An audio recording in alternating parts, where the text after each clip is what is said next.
Michel Foucault. El pensamiento del afuera. 1. Miento, hablo. La verdad griega se estremeció, antiguamente, ante esta sola afirmación. Miento. Hablo pone a prueba toda la ficción moderna. Estas dos afirmaciones, a decir verdad, no tienen el mismo peso. Ya se sabe que el argumento de Epiménides puede refutarse si se distingue, en el interior de un discurso que gira artificiosamente sobre sí mismo, dos proposiciones, de las cuales la una es objeto de la otra. La configuración gramatical de la paradoja, sobre todo si está urdida en la simple forma de miento, por más que trate de esquivar esta esencial dualidad, no puede suprimirla.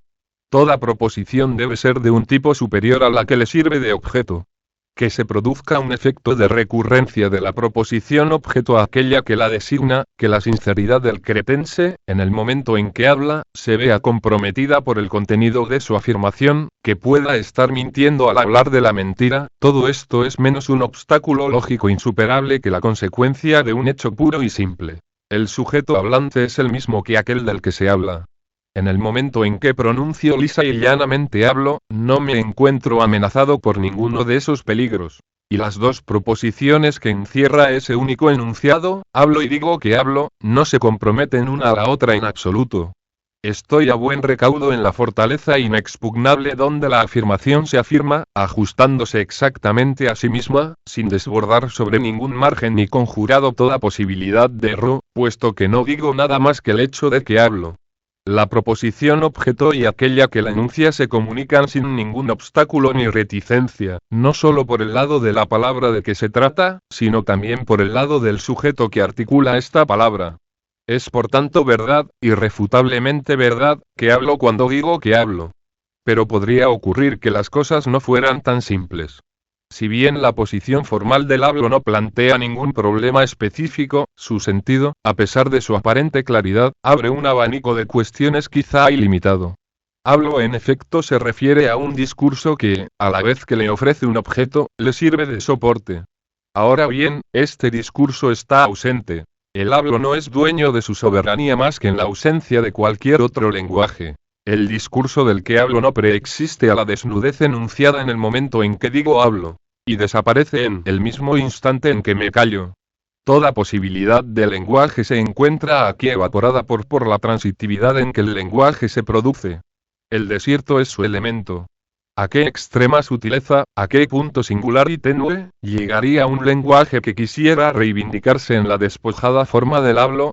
A menos, precisamente, que el vacío en que se manifiesta la exigüidad sin contenido del hablo no sea una abertura absoluta por donde el lenguaje puede propagarse al infinito, mientras el sujeto, el yo que habla, se fragmenta, se desparrama y se dispersa hasta desaparecer en este espacio desnudo.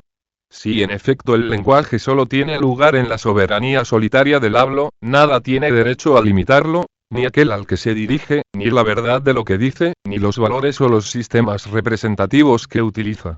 En una palabra, ya no es discurso ni comunicación de un sentido, sino exposición del lenguaje en su ser bruto, pura exterioridad desplegada. Y el sujeto que habla no es tanto el responsable del discurso, aquel que lo detenta, que afirma y juzga mediante él, representándose a veces bajo una forma gramatical dispuesta a estos efectos, como la inexistencia en cuyo vacío se prolonga sin descanso el derramamiento indefinido del lenguaje. Se acostumbra creer que la literatura moderna se caracteriza por un redoblamiento que le permitiría designarse a sí misma. En esta autorreferencia, habría encontrado el medio a la vez de interiorizarse al máximo, de no ser más que el enunciado de sí misma, y de manifestarse en el signo refulgente de su lejana existencia. De hecho, el acontecimiento que ha dado origen a lo que en un sentido estricto se entiende por literatura no pertenece al orden de la interiorización más que para una mirada superficial. Se trata mucho más de un tránsito al afuera. El lenguaje escapa al modo de ser del discurso, es decir, a la dinastía de la representación, y la palabra literaria se desarrolla a partir de sí misma, formando una red en la que cada punto, distinto de los demás, a distancia incluso de los más próximos, se sitúa por relación a todos los otros en un espacio que los contiene y los separa al mismo tiempo. La literatura no es el lenguaje que se identifica consigo mismo hasta el punto de su incandescente manifestación, el lenguaje alejándose lo más posible de sí mismo.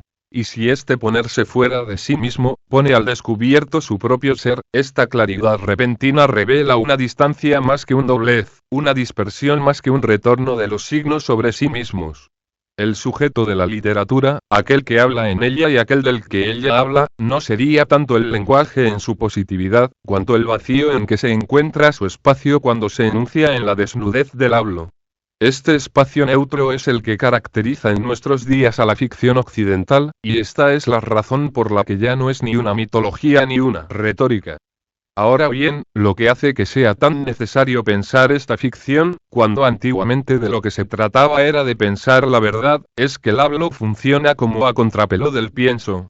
Este conducía en efecto a la certidumbre indudable del yo y de su existencia. Aquel, por el contrario, aleja, dispersa, borra esta existencia y no conserva de ella más que su emplazamiento vacío. El pensamiento del pensamiento, toda una tradición más antigua todavía que la filosofía nos ha enseñado que nos conducía a la interioridad más profunda. La palabra de la palabra nos conduce por la literatura, pero quizás también por otros caminos, a ese afuera donde desaparece el sujeto que habla. Sin duda es por esta razón por lo que la reflexión occidental no se ha decidido durante tanto tiempo a pensar el ser del lenguaje, como si presintiera el peligro que haría correr a la evidencia del existo la experiencia desnuda del lenguaje. 2. La experiencia del afuera. La transición hacia un lenguaje en que el sujeto está excluido, la puesta al día de una incompatibilidad, tal vez sin recursos, entre la aparición del lenguaje en su ser y la conciencia de sí y en su identidad, es hoy en día una experiencia que se anuncia en diferentes puntos de la cultura. En el mínimo gesto de escribir como en las tentativas por formalizar el lenguaje, en el estudio de los mitos y en el psicoanálisis, en la búsqueda incluso de ese logos que es algo así como el acta de nacimiento de toda la razón occidental. Nos encontramos, de repente, ante una ansia que durante mucho tiempo se nos había ocultado. El ser del lenguaje no aparece por sí mismo más que en la desaparición del sujeto. ¿Cómo tener acceso a esta extraña relación? Tal vez mediante una forma de pensamiento de la que la cultura occidental no ha hecho más que esbozar, en sus márgenes, su posibilidad todavía incierta. Este pensamiento que se mantiene fuera de toda subjetividad para hacer surgir como del exterior sus límites, enunciar su fin, hacer brillar su dispersión y no obtener más que su irrefutable ausencia, y que al mismo tiempo se mantiene en el umbral de toda positividad, no tanto para extraer su fundamento o su justificación, cuanto para encontrar el espacio en que se despliega, el vacío que le sirve de lugar, la distancia en que se constituye y en la que se esfuman, desde el momento en que es objeto de la mirada, sus certidumbres inmediatas. Este pensamiento, con relación a la interioridad de nuestra reflexión filosófica y con relación a la positividad de nuestro saber, constituye lo que podríamos llamar en una palabra el pensamiento del afuera. Algún día habrá que tratar de definir las formas y las categorías fundamentales de este pensamiento del afuera. Habrá, también, que esforzarse por encontrar las huellas de su recorrido, por buscar de dónde proviene y qué dirección lleva. Podría muy bien suponerse que tiene su origen en aquel pensamiento místico que desde los textos del pseudo Dionisio ha estado merodeando por los confines del cristianismo. Quizá se haya mantenido, durante un milenio más o menos, bajo las formas de una teología negativa. Sin embargo, nada menos seguro. Pues si en una experiencia semejante de lo que se trata es de ponerse fuera de sí, es para volverse a encontrar al final, envolverse y recogerse en la interioridad resplandeciente de un pensamiento que es de pleno derecho ser y palabra, discurso por lo tanto, incluso si es, más allá de todo lenguaje, silencio, más allá de todo ser, nada. Es menos aventurado suponer que la primera desgarradura por donde el pensamiento de la afuera se abre paso hacia nosotros, es, paradójicamente, en el monólogo insistente de Sage. En la época de Kant y de Hegel, en un momento en que la interiorización de la ley de la historia y del mundo era imperiosamente requerida por la ciencia occidental como sin duda nunca lo había sido antes, Sade no deja que hable, como ley sin ley del mundo, más que la desnudez del deseo. Es para la misma época cuando en la poesía del Derlin se manifestaba la ausencia resplandeciente de los dioses y se enunciaba como una ley nueva la obligación de esperar, sin duda hasta el infinito, la enigmática ayuda que proviene de la ausencia de Dios. Podría decirse sin exagerar que en el mismo momento, uno por haber puesto al desnudo al deseo en el murmullo infinito del discurso, y el otro por haber descubierto el subterfugio de los dioses en el defecto de un lenguaje en vías de perecer, Sade y Darwin han depositado en nuestro pensamiento, para el siglo venidero, aunque en cierta manera cifrada, la experiencia de la fuera, experiencia que debió permanecer entonces no exactamente enterrada, pues no había penetrado todavía en el espesor de nuestra cultura, sino flotante, extraña, como exterior a nuestra interioridad, durante todo el tiempo en que se estaba formulando, de la manera más imperiosa, la exigencia de interiorizar el mundo, de suprimir las alienaciones, de rebasar el falaz momento de la entuserum, de humanizar la naturaleza, de naturalizar al hombre y de recuperar en la tierra los tesoros que se había dilapidado en los cielos. Así pues, fue esta experiencia la que reapareció en la segunda mitad del siglo XIX y en el seno mismo del lenguaje, convertido, a pesar de que nuestra cultura trata siempre de reflejarse en él como si detentara el secreto de su interioridad, en el destello mismo de la fuera. En Nietzsche cuando descubre que toda la metafísica de Occidente está ligada no solamente a su gramática, cosa que ya se adivinaba en líneas generales desde Schlegel, sino a aquellos que, apropiándose del discurso, detentan el derecho a la palabra. En Mallarmé cuando el lenguaje aparece como el ocio de aquello que nombra, pero más aún, desde Igitur hasta la teatralidad autónoma y aleatoria del libro, como el movimiento en el que desaparece aquel que habla. En Artaud, cuando todo el lenguaje discursivo está llamado a desatarse en la violencia del cuerpo y del grito, y que el pensamiento, abandonando la interioridad salmodiante de la conciencia, deviene energía material, sufrimiento de la carne, persecución y desgarramiento del sujeto mismo. En Bataille, cuando el pensamiento, en lugar de ser discurso de la contradicción o del inconsciente, deviene discurso del límite, de la subjetividad quebrantada, de la transgresión. En Klosowski, con la experiencia del doble, de la exterioridad de los simulacros, de la multiplicación teatral y demente del yo. De este pensamiento, Blanchot tal vez no sea solamente uno más de sus testigos. Cuanto más se retire en la manifestación de su obra, cuanto más está, no ya oculto por sus textos, sino ausente de su existencia y ausente por la fuerza maravillosa de su existencia, tanto más representa para nosotros este pensamiento mismo, la presencia real, absolutamente lejana, centelleante, invisible, la suerte necesaria, la ley inevitable, el vigor tranquilo, infinito, mesurado de este pensamiento mismo. 3. Reflexión, ficción. Extrema dificultad la de proveer a este pensamiento de un lenguaje que le sea fiel. Todo discurso puramente reflexivo corre el riesgo, en efecto, de devolver la experiencia de la fuera a la dimensión de la interioridad.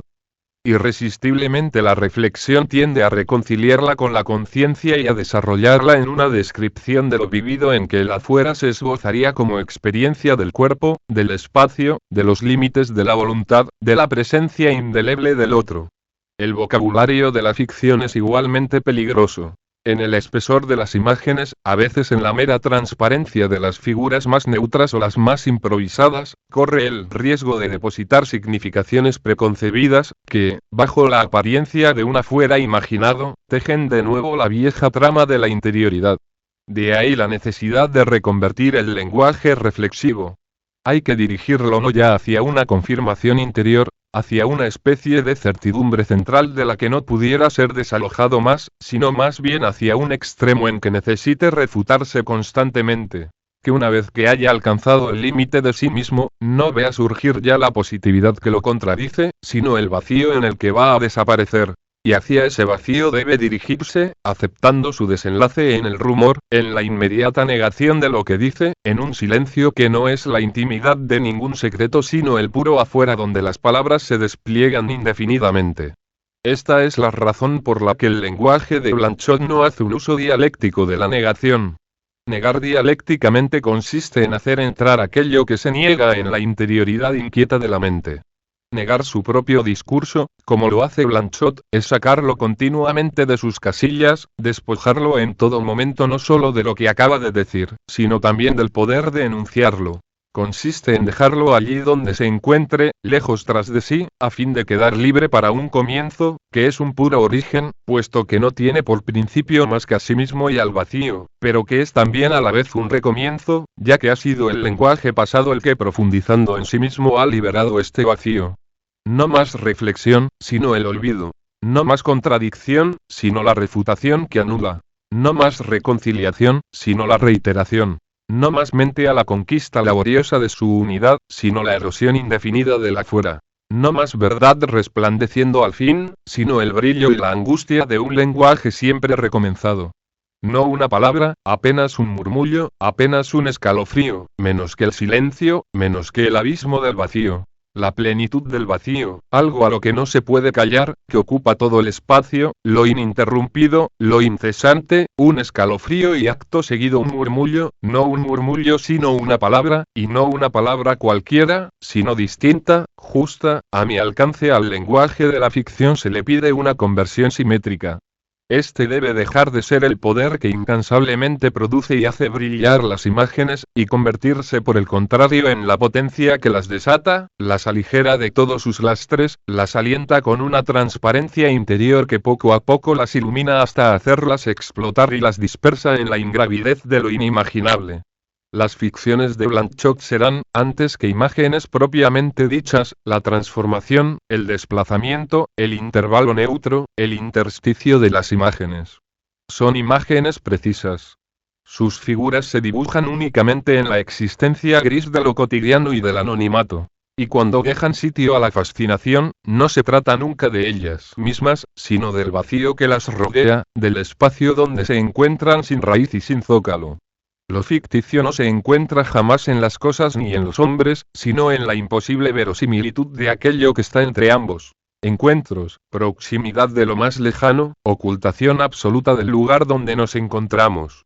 Así pues, la ficción consiste no en hacer ver lo invisible sino en hacer ver hasta qué punto es invisible la invisibilidad de lo visible. De ahí su parentesco profundo con el espacio, que, entendido así, es a la ficción lo que la proposición negativa es a la reflexión, cuando precisamente la negación dialéctica está ligada a la fábula del tiempo. Tal es sin duda el papel que representan, en casi todos los relatos de Blanchot, las casas, los pasillos, las puertas y las habitaciones.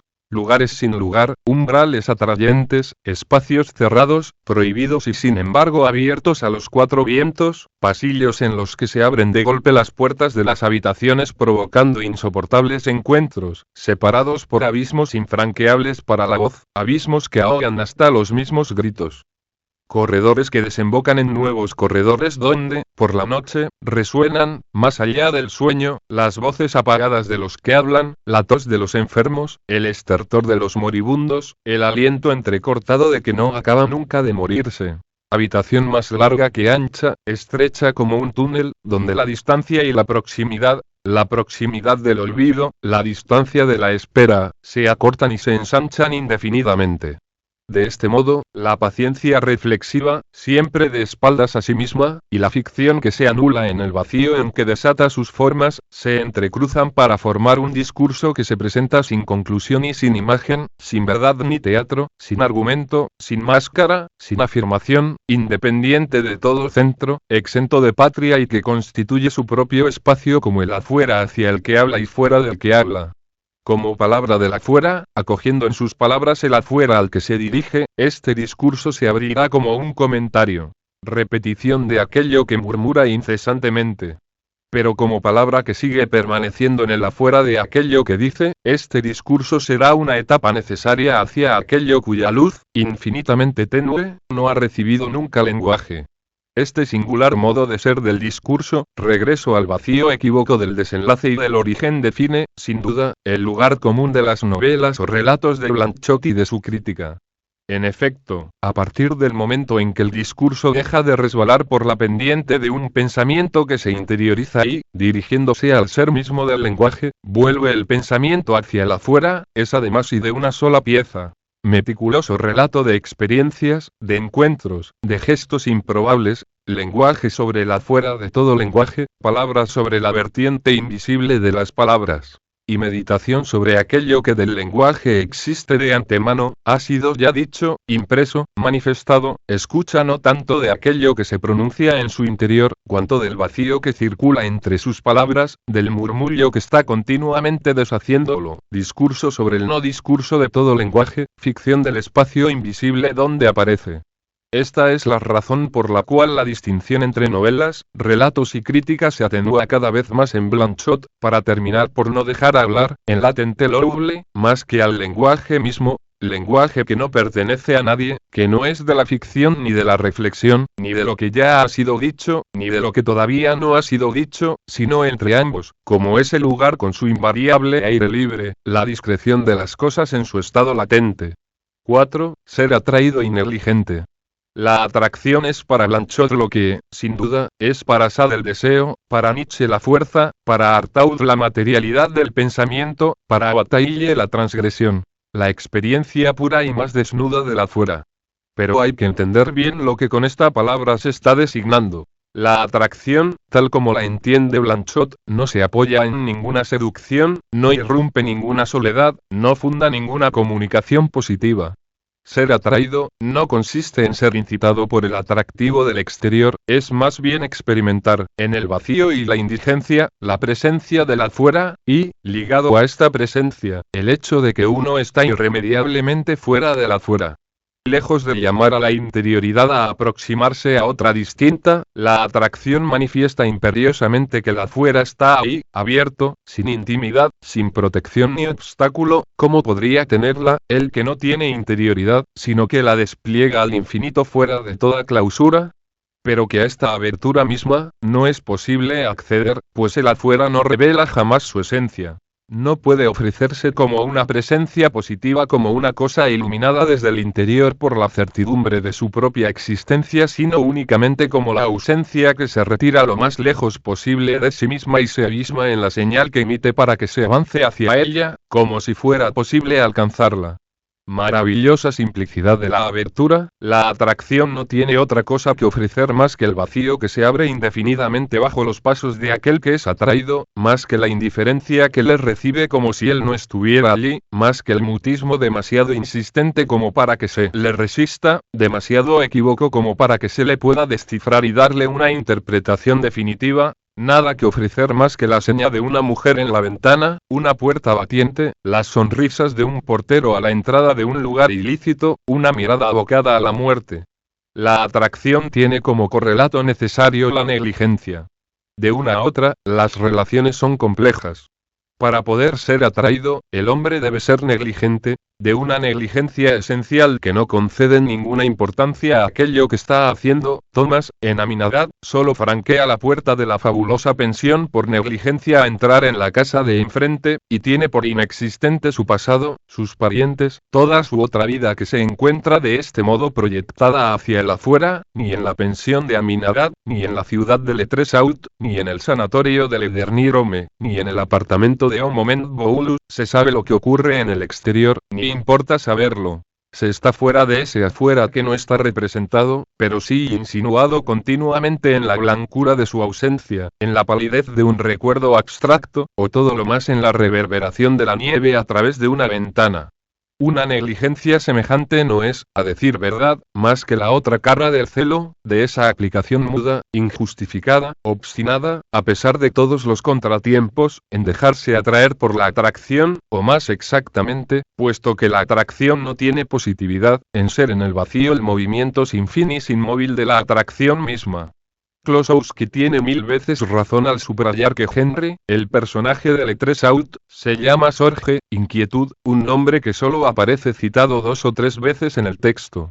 Pero ese celo, ¿está siempre despierto? ¿Acaso no perpetra un olvido, más fútil en apariencia, pero cuanto más decisivo que el olvido masivo de toda una vida, de todos los afectos anteriores, de todos los parentescos? Este camino que hace avanzar sin descanso al hombre atraído no es acaso, precisamente, la distracción y el error. ¿No hubiera sido preferible no moverse, quedarse quieto, como se sugiere en varias ocasiones en Celo y Kinema Compagnie Pass y en Le Moment Boulus? Lo propio del celo no es precisamente agobiarse con la propia inquietud, hacer demasiadas cosas, multiplicar las gestiones, aturdirse con su terquedad, ir por delante de la atracción, cuando precisamente la atracción no se dirige imperiosamente, desde las profundidades de su retiro, más que a aquel que está retirado. Forma parte de la esencia del celo el ser negligente, el creer que aquello que está oculto es porque está en otra parte, que el pasado va a volver, que la ley le concierne, que él es esperado, vigilado y acechado. ¿Quién sabrá nunca si Tomás, tal vez habría que pensar aquí en el incrédulo, tuvo más fe que todos los demás, hostigando su propia creencia, pidiendo ver y tocar? Pero lo que tocó sobre un cuerpo de carne y hueso, era lo que él buscaba cuando pedía una presencia resucitada. ¿Acaso la iluminación que le transfigura no es tanto sombra como luz? Luz y quizá no sea aquella que él buscaba. Quizá debió preguntar a aquel que le había sido impuesto por compañero. Quizá, en lugar de querer subir a los pisos superiores para encontrar a la improbable mujer que le había sonreído, debió seguir el camino trillado, la pendiente más suave, y abandonarse a las potencias vegetales de abajo. Tal vez no era él llamado, tal vez era otro el esperado. Tanta incertidumbre, que hace del celo y de la negligencia dos figuras indefinidamente reversibles, tiene su origen sin duda en la incuria que reina en la casa. Negligencia más visible, más disimulada, más equívoca, pero también más fundamental que cualquier otra. En esta negligencia todo puede ser descifrado como señal intencionada, orden secreta, espionaje o emboscada. Tal vez los perezosos criados sean potencias ocultas, tal vez la rueda de la fortuna distribuye la suerte escrita desde tiempos inmemorables en los libros. Pero aquí no es el celo el que envuelve a la negligencia como su indispensable parte de sombra, es la negligencia la que permanece tan indiferente a todo aquello que puede ponerla de manifiesto o disimularla, que con relación a ella cualquier gesto adquiere el valor de un signo. Tomás fue llamado por negligencia. La abertura de la atracción forma una sola y misma cosa con la negligencia que acoge a aquel que ella ha atraído. La coacción que ejerce, y esta es la razón por la que es absoluta, y absolutamente no recíproca, no es únicamente ciega. Es ilusoria. No liga a nadie, pues estaría ligada a ella misma ese lazo y no podría ser más la pura atracción abierta. Y como no iba a ser esencialmente negligente, dejando que las cosas sean lo que son, dejando al tiempo pasar y volver atrás, dejando a los hombres avanzar a su encuentro, puesto que ella es el afuera infinito, puesto que no hay nada que recaiga fuera de ella, puesto que ella desata, en una pura dispersión, todas las figuras de la interioridad, se es atraído en la misma medida en que por negligencia se nos rechaza. Y esta es la razón por la que era necesario que el celo consistiese en ser negligente con esta negligencia, se convirtiese a sí mismo en inquietud valientemente negligente, avanzase hacia la luz en la negligencia de la sombra, hasta el momento en que descubre que la luz no es más que negligencia, puro afuera equivalente a la noche que dispersa, como una vela que soplase el celo negligente que ella misma había traído. 5. ¿Dónde está la ley? ¿Qué hace la ley? Ser negligente, ser atraído, es una manera de manifestar y de disimular la ley, de manifestar el repliegue en que se disimula, de atraerla, por consiguiente, a la luz del día que la oculta. Si estuviera presente en el fondo de uno mismo, la ley no sería ya la ley, sino la suave interioridad de la conciencia. Si por el contrario, estuviera presente en un texto, si fuera posible descifrarla entre las líneas de un libro, si pudiera ser consultado el registro, entonces tendría la solidez de las cosas exteriores. Podría obedecérsela o desobedecérsela. ¿Dónde estaría entonces su poder? ¿Qué fuerza o qué prestigio la haría venerable? De hecho, la presencia de la ley consiste en su disminución. La ley, soberanamente, asedia las ciudades, las instituciones, las conductas y los gestos. Se haga lo que se haga, por grandes que sean el desorden y la incuria, ella ya ha desplegado sus poderes. La casa está siempre y en cada momento, en el estado que le conviene. Las libertades que se toman no son capaces de interrumpirla. Uno puede llegar a creer que se ha desentendido de ella, que observa desde fuera su aplicación. En el momento en que se cree estar leyendo de lejos los secretos válidos solo para los demás, uno no puede estar más cerca de la ley, se la hace circular, se contribuye a la aplicación de un decreto público. Y, sin embargo, esta perpetua manifestación no ilumina jamás aquello que dice o aquello que quiere la ley. Mucho más que el principio o la prescripción interna de las conductas, ella es el afuera que las envuelve, y por ahí las hace escapar a toda interioridad. Es la noche que las limita, el vacío que las cierne, devolviendo, a espaldas de todos, su singularidad a la gris monotonía de lo universal, y abriendo a su alrededor un espacio de malestar, de insatisfacción, de celo multiplicado. De transgresión, también. ¿Cómo se podría conocer la ley y experimentarla realmente? ¿Cómo se podría obligarla a hacerse visible, a ejercer abiertamente sus poderes, a hablar, si no se la provocara, si no se la acosara en sus atrincheramientos, si no se fuera resueltamente siempre más allá, en dirección al afuera donde ella se encuentra cada vez más retirada? ¿Cómo ver su invisibilidad, sino oculta en el reverso del castigo, que no es después de todo más que la ley infringida, furiosa, fuera de sí? Pero si el castigo pudiera ser provocado por la sola arbitrariedad de aquellos que violan la ley, ésta estaría a su disposición. Podrían tocarla y hacerla aparecer a su capricho. Serían dueños de su sombra y de su claridad. Por esta razón la transgresión puede perfectamente proponerse infringir la prohibición tratando de atraerse a la ley. De hecho se deja siempre atraer por el recelo esencial de la ley. Se acerca obstinadamente a la abertura de una invisibilidad de la que nunca sale triunfante. Localmente, se empeña en hacer aparecer la ley para poderla venerar y deslumbrarla con su luminoso rostro. No hace otra cosa más que reforzarla en su debilidad, en esa volubilidad de la noche, que es su irresistible, su impalpable substancia. La ley es esa sombra hacia la que necesariamente se dirige cada gesto en la medida en que ella es la sombra misma del gesto que se insinúa. Por ambas partes de la invisibilidad de la ley, Aminadab y Letresaut forman un díptico. En la primera de estas novelas, la extraña pensión en la que Thomas ha penetrado, atraído, llamado, elegido tal vez, aunque no sin haber sido obligado antes a franquear otros tantos lugares prohibidos, parece estar sometida a una ley que se desconoce.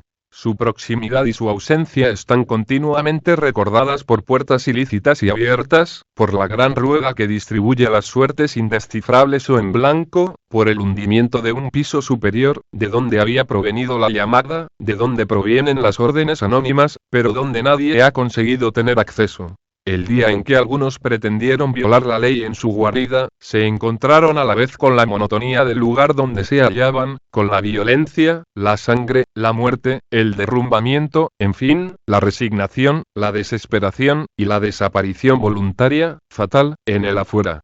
Pues el afuera de la ley es tan inaccesible que cuando se quiere superarlo y penetrar en él se está abocado, no ya al castigo que sería la ley finalmente violada, sino al afuera de ese afuera mismo, a un olvido más profundo que todos los demás.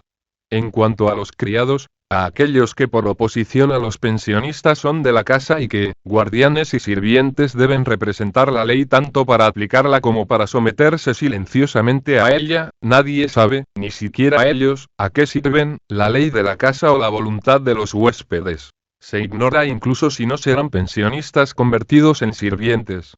Son a la vez el celo y el descuido, la embriaguez y la educación, el sueño y la incansable actividad, el rostro gemelo de la maldad y de la solicitud, aquello en lo que se disimula el disimulo y aquello que lo manifiesta. En Letresaut, es la ley misma, en cierto modo el piso superior de Aminadab, en su monótona semejanza, en su exacta identidad con los demás, la que se manifiesta en su esencial disimulo. Sorge, la inquietud de la ley. Aquella que se experimenta con respecto a la ley y aquella de la ley con respecto a aquellos a los que se aplica, incluso y sobre todo si quieren escapa a ella. Ernie Sorge es funcionario. Se le contrata en el ayuntamiento en las oficinas de Estado Civil. No es más que un eslabón, ínfimo sin duda, en ese organismo extraño que hace de las existencias individuales una institución. Él es la forma primera de la ley, puesto que él transforma todo nacimiento en archivo. Ahora bien, de pronto abandona su tarea, pero se trata en realidad de un abandono. Tiene un permiso, que prolonga, sin autorización, es cierto, pero con la complicidad de la administración que le facilita implícitamente esta esencial ociosidad. Es suficiente con esta casi jubilación, se trata de una causa o de un efecto. Para que todas las existencias se desordenen y que la muerte inaugure un reino que ya no es aquel, clasificador, del estado civil, sino el desordenado, contagioso, anónimo, de la epidemia. No se trata de una verdadera muerte, con fallecimiento y acta de defunción, sino de un osario confuso donde ya no se sabe quién es el enfermo y quién el médico, quién el guardia y quién la víctima, si es una prisión o un hospital, una zona inmunizada o una fortaleza del mal.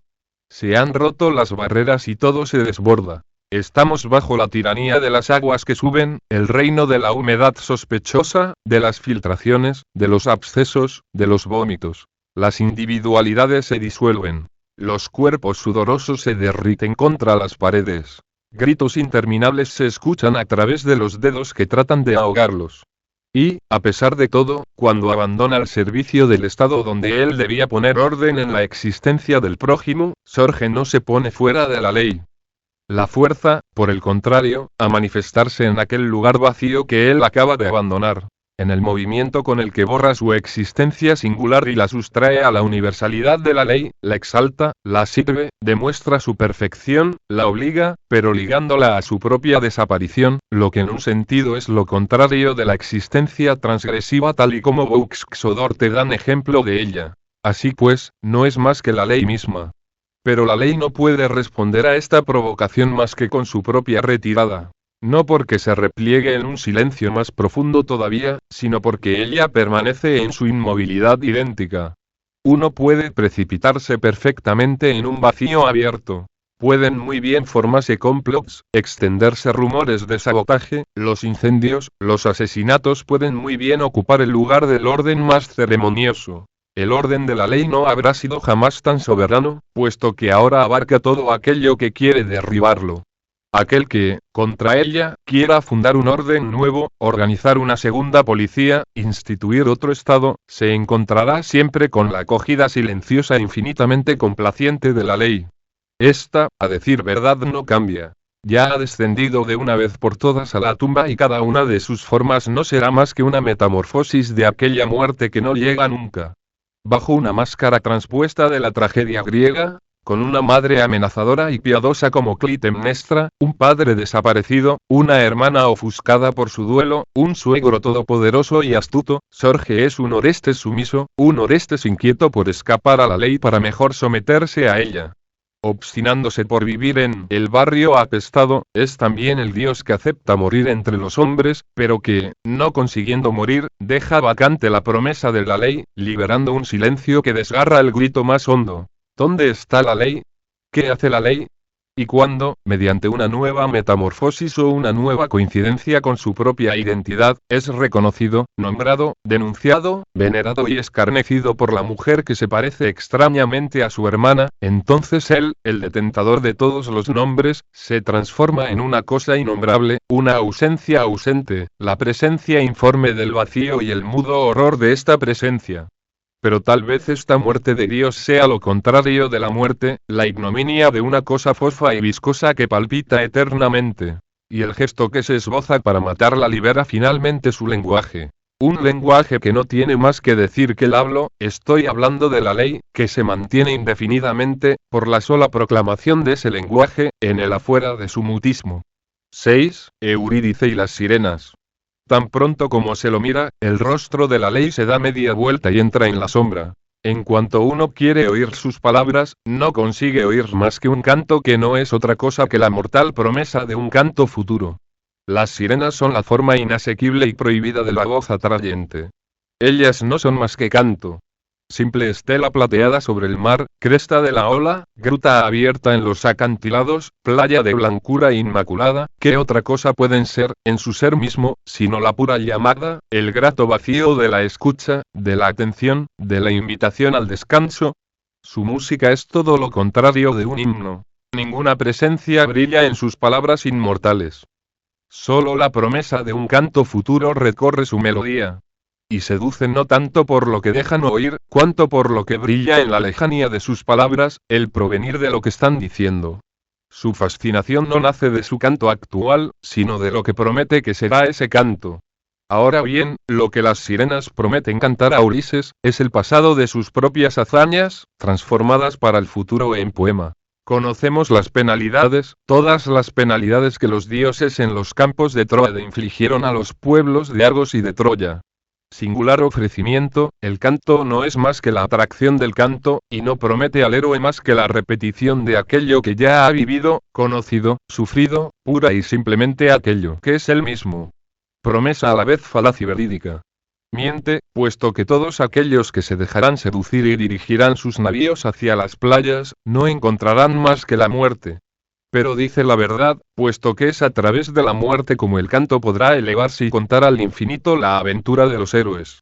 Y, sin embargo, este canto puro, tan puro que no dice otra cosa que su recelo insaciable, hay que renunciar a escucharlo, taponarse los oídos, atravesarlo como si estuviera sordo, para continuar viviendo y poder así comenzar a cantar. Lo mejor aún, para que nazca el relato que no morirá nunca, hay que estar a la escucha, pero permanecer al pie del mástil, atado de pies y manos, vencer todo deseo mediante una astucia que se violenta a sí misma, sufrir todo sufrimiento permaneciendo en el umbral del atrayente abismo, y volverse a encontrar finalmente más allá del canto, como si se hubiera atravesado vivo, la muerte, pero para restituirla en un segundo lenguaje. Enfrente, la figura de Eurídice. Aparentemente, es todo lo contrario, puesto que debe ser recobrada de la sombra por la melodía de un canto capaz de seducir y adormecer a la muerte, ya que el héroe no ha sabido resistir al poder de encantamiento que ella posee y del que ella misma será la víctima más triste. No obstante, ella es un pariente cercano de las sirenas. Lo mismo que éstas no cantan más que el futuro de un canto, Eurídice no deja ver más que la promesa de un rostro. Orfeo bien pudo aplacar los ladridos de los perros y seducir a las potencias nefastas. Pero en el camino de regreso se hubiera tenido que encadenar lo mismo que Ulises y no hubiera sido menos insensible que sus marineros. De hecho ha sido, en una sola persona, el héroe y su tripulación. Le ha inquietado el deseo prohibido y se ha desatado con sus propias manos, dejando que se desvaneciera en la sombra el rostro invisible, lo mismo que Ulises dejó que se perdiera en las olas el canto que no llegó a escuchar. Solo entonces, tanto para uno como para el otro, se libera la voz. Para Ulises, con la salvación, se hace posible el relato de la maravillosa aventura. Para Orfeo, es la pérdida absoluta, las lamentaciones eternas. Pero es posible que bajo el relato triunfante de Ulises perdure una queja sorda, por no haber escuchado mejor y durante más tiempo, por no haberse zambullido más cerca de la admirable voz que, tal vez, iba a producir el canto. Y, bajo las lamentaciones de Orfeo, resplandece la gloria de haber visto, menos que un instante, el rostro inaccesible, en el momento mismo en que se volvía y penetraba en la noche. Himno a la claridad sin lugar y sin nombre. Estas dos figuras se encabalgan profundamente en la obra de Blanchot. Hay relatos que están consagrados, como l'Art de Mort, a la mirada de Orfeo. A esa mirada que, en el umbral vacilante de la muerte, va en busca de la presencia oculta, intentando devolverla, en imagen, a la luz del día, pero no conserva de ella más que la hada, en la que el poema precisamente puede manifestarse. Orfeo, sin embargo, aquí no ha llegado a ver el rostro de Eurídice en el movimiento que lo oculta y lo vuelve invisible. Ha podido contemplarlo de frente, ha visto con sus propios ojos la mirada abierta de la muerte, la más terrible que un ser vivo pueda soportar.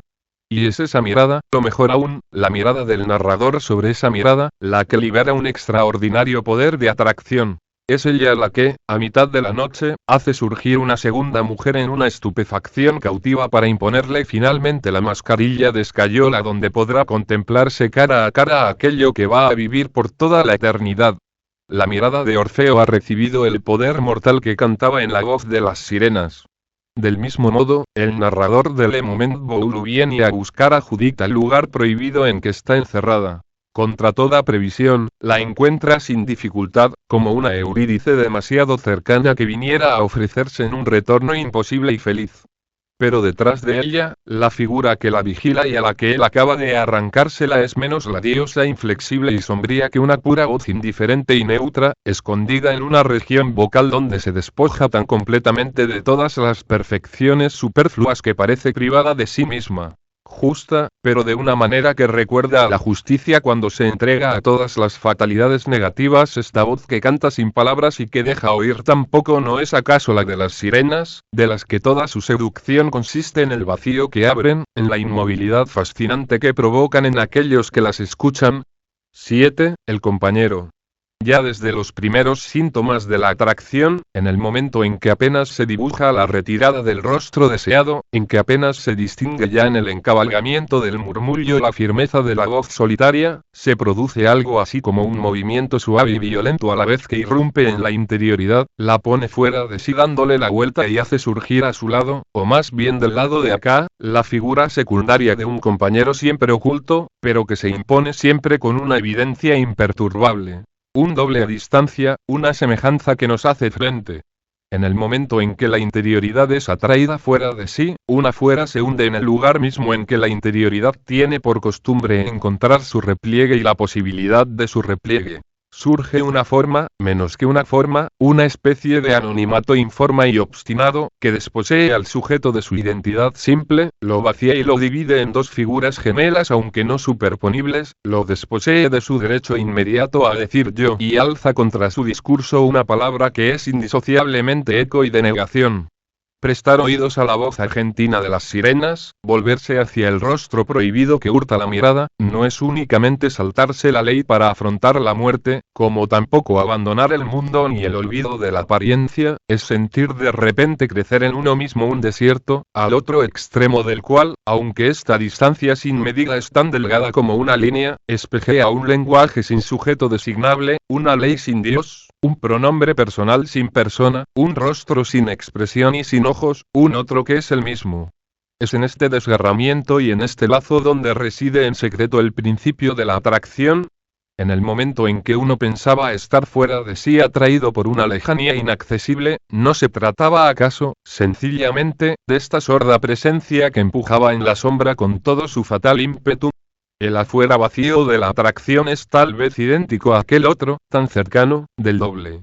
El compañero sería, entonces, la atracción en el colmo de su disimulo. Disimulada puesto que se da como pura presencia cercana, obstinada, redundante, como una figura más. Y disimulada también puesto que repele más que atrae, puesto que es necesario mantener la distancia, que hemos puesto en fingir arrancar de su noche una sexualidad que todo, nuestros discursos, nuestros hábitos, nuestras instituciones, nuestros reglamentos, nuestros saberes, producía a plena luz del día y divulgaba estrepitosamente, pequeño fragmento de un panegírico al revés donde parece que Foucault, ya desde este primer libro sobre la historia de la sexualidad, quisiera poner término a las vanas preocupaciones a las que se propone sin embargo consagrar un número considerable de volúmenes que finalmente no llegará a escribir. Oh, amigos. Buscará y encontrará una solución, un medio, en resumidas cuentas, de continuar siendo genealogista, si es que no arqueólogo, alejándose de los tiempos modernos e interrogando a la antigüedad, sobre todo la antigüedad griega, la tentación que tenemos todos de volver a nuestras fuentes. ¿Y por qué no al antiguo judaísmo donde la sexualidad juega un gran papel y donde la ley tiene su origen con qué fin? Aparentemente para pasar de los tormentos de la sexualidad a la simplicidad de los placeres y empieza a tratar como a un criado, Dom reaparece, detentando, pretendiendo detentar, la ley y la palabra. Tomás se equivocó al tener tan poca fe, al no interrogarle a él, que estaba allí para responder, al derrochar su celo buscando un acceso a los pisos superiores, cuando bastaba con dejarse llevar. Y a medida que se ahoga la voz de Tomás, Dom habla, reivindicando el derecho a hablar y a hablar para él. Todo el lenguaje se tambalea, y cuando Dom emplea la primera persona, es el lenguaje mismo de Tomás el que se pone a hablar sin él, por encima de ese vacío que deja, en una noche que comunica con el resplandeciente día, la estela de su visible ausencia.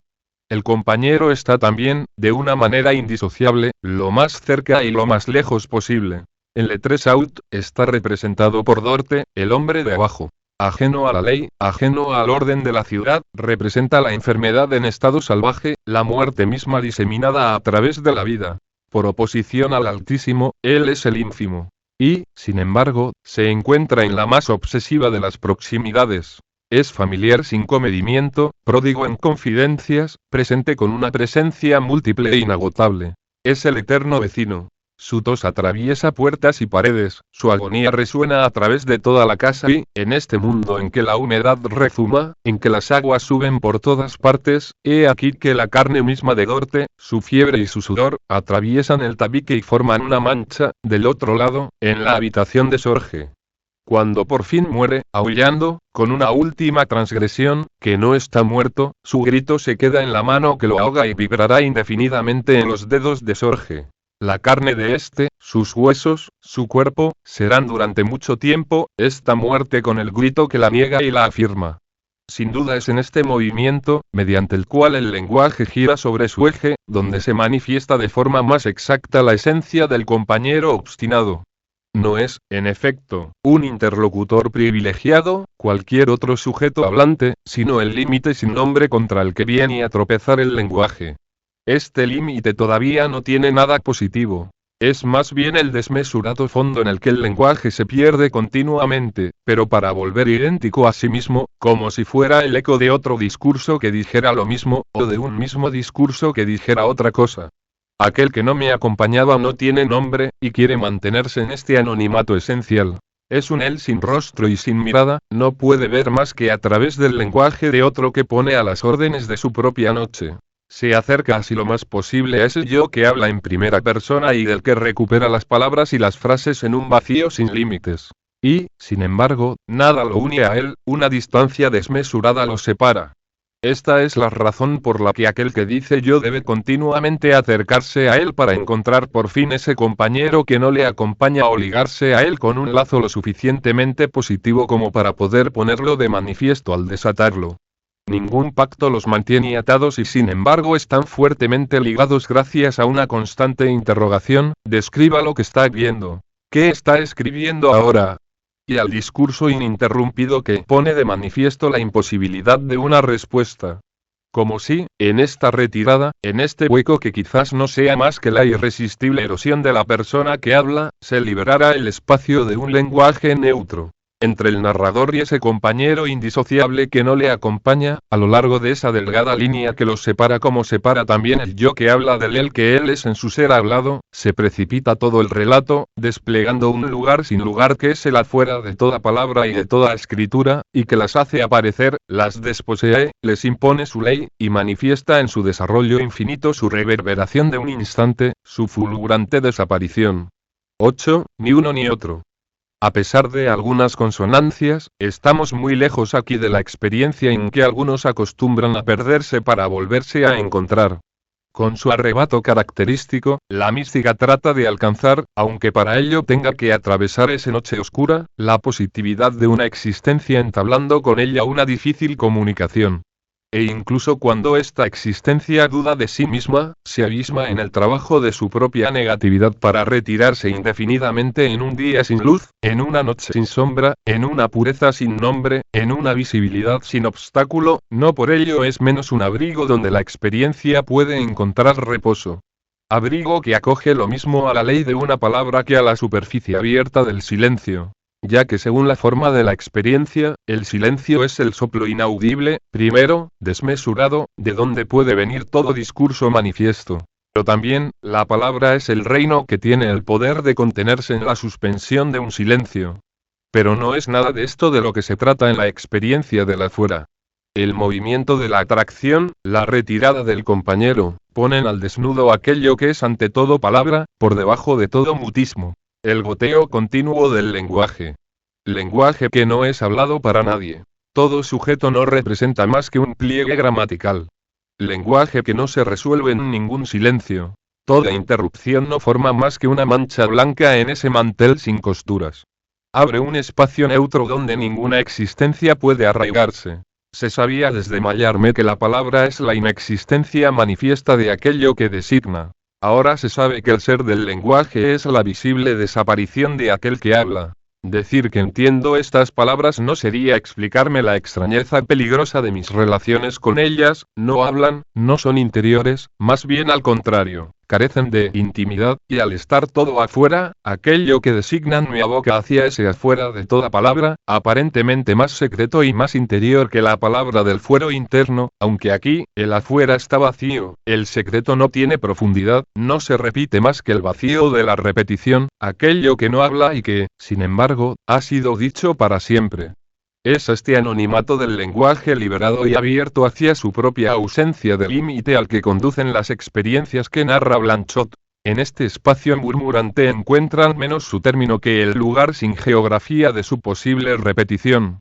Por ejemplo, la cuestión, por fin serena, luminosa y directa que Thomas plantea al final de Aminadab, en el momento en que toda palabra parece haberle sido retirada. O el puro estallido de la vana promesa, estoy hablando.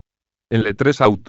O incluso en las dos últimas páginas de Cell with Kinema Companied Pass, la aparición de una sonrisa sin rostro, pero que tiene por fin un nombre silencioso. O el primer contacto con las palabras de la última repetición final del Le Dernier Homme.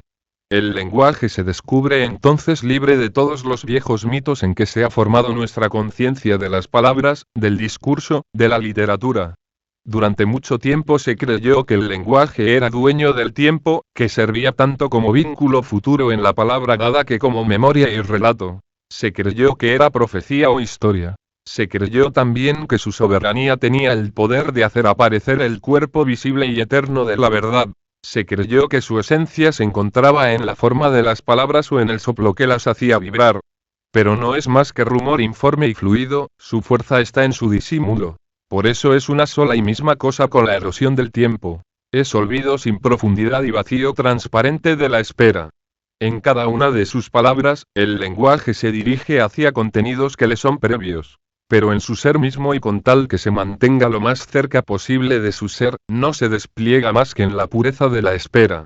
La espera, en cuanto a ella, no tiene ningún objeto, pues el objeto que viniera a colmarla no tendría más remedio que hacerla desaparecer. Y sin embargo tampoco es inmovilidad resignada sobre el propio terreno. Tiene la resistencia de un movimiento que no tuviera término ni se prometiera jamás la recompensa de un descanso. No se encierra en ninguna interioridad. Hasta sus más mínimas parcelas se encuentran en un irremediable afuera. La espera no puede esperarse a sí misma al término de su propio pasado, no puede hechizarse con su paciencia ni apoyarse de una vez para siempre en el valor que nunca le ha faltado. Lo que la ampara no es la memoria, sino el olvido.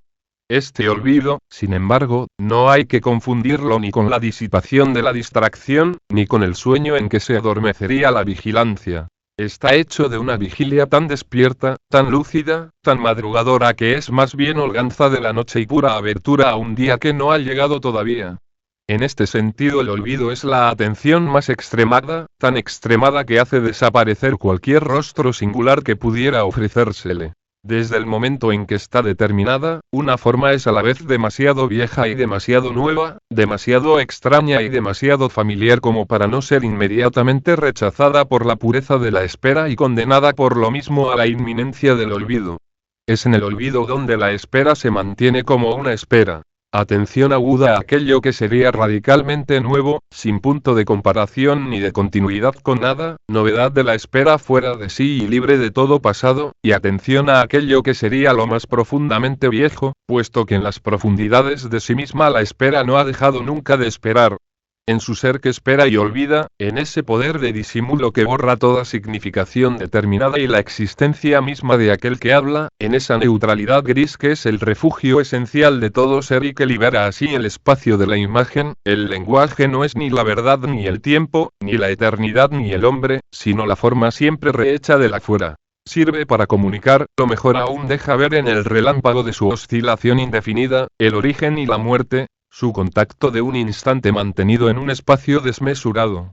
El puro afuera del origen, si es que es eso lo que el lenguaje espera recibir, no se fija jamás en una positividad inmóvil y penetrable. Y el afuera continuamente reanudado de la muerte, si se deja llevar hacia la luz por el olvido esencial al lenguaje, no plantea jamás el límite a partir del cual se dibujaría finalmente la verdad. Se desploman inmediatamente uno sobre otro. El origen tiene la transparencia de aquello que no tiene fin, la muerte da acceso indefinidamente a la repetición del comienzo. Y lo que es el lenguaje, no lo que quiere decir ni la forma en que lo dice, lo que es en su ser, es esta voz tan tenue, esta regresión tan imperceptible, esta debilidad en el fondo y alrededor de cualquier cosa, de cualquier rostro, que baña en una misma claridad neutra día y noche a la vez, el esfuerzo tardío del origen, la erosión temprana de la muerte. El olvido asesino de Orfeo, la espera de Ulises encadenado, son el ser mismo del lenguaje. Cuando el lenguaje se definía como lugar de la verdad y lugar del tiempo, era para él tremendamente peligroso que Epimenides el cretense afirmase que todos los cretenses eran unos mentirosos. El vínculo de ese discurso consigo mismo lo desvinculaba de toda verdad posible. Pero si el lenguaje se desvela como transparencia recíproca del origen y de la muerte, no hay una sola existencia que, en la mera afirmación del hablo, no incluya la promesa amenazadora de su propia desaparición, de su futura aparición.